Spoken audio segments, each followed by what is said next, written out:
La programmation orientée objet est un mode de programmation informatique qui se base sur deux concepts fondamentaux.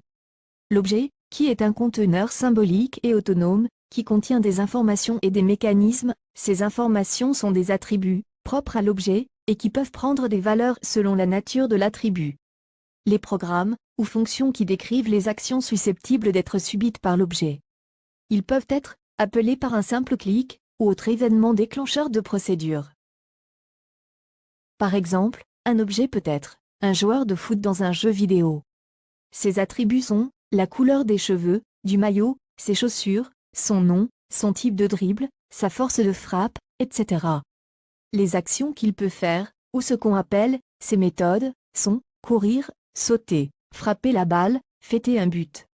Dans d'autres applications, la programmation orientée objet peut se résumer à une interface utilisateur, contenant des objets, et suite à un événement, clic, double-clic, ou autre événement, il y a déclenchement d'un traitement, sous forme d'un petit programme spécifique et indépendant.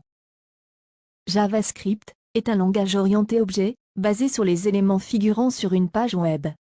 Par exemple, une photo, un lien, un texte, etc. Il peut être écrit directement dans un document HTML. Voici un exemple d'insertion d'un script JavaScript dans un code HTML. Tout ce qui est en rouge sont des constantes de syntaxe.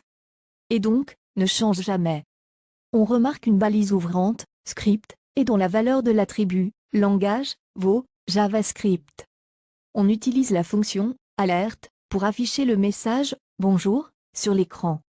Et bien sûr, la balise fermante, script. On peut aussi mettre le code JavaScript dans un fichier externe et l'appeler dans le fichier HTML.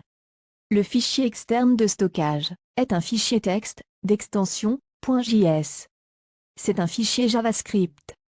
Voici la syntaxe HTML pour lier un fichier JavaScript avec la page web. Toujours la balise script, mais on utilise l'attribut src qui désigne l'adresse de la source du script en question. Résumant. Le JavaScript est un langage de programmation orienté objet qui s'insère dans le code HTML sous forme de balise script ou qui peut se mettre dans un fichier externe. Sa fonction est de rendre la page dynamique et interactive avec l'utilisateur. Que peut-on faire avec JavaScript? Il sert à dire comment la page web doit réagir suite à une action de l'utilisateur ou suite à un événement. Voici des exemples d'actions que peut faire JavaScript. Changer les caractéristiques d'un objet HTML, déplacer un objet sur la page, et mettre un message à l'utilisateur suite à une manip, vérifier la saisie d'un champ texte d'un formulaire, récupérer le choix d'un utilisateur dans une liste ou bouton d'option, et agir en conséquence, lancer, fermer une page web automatiquement, formater du texte, etc.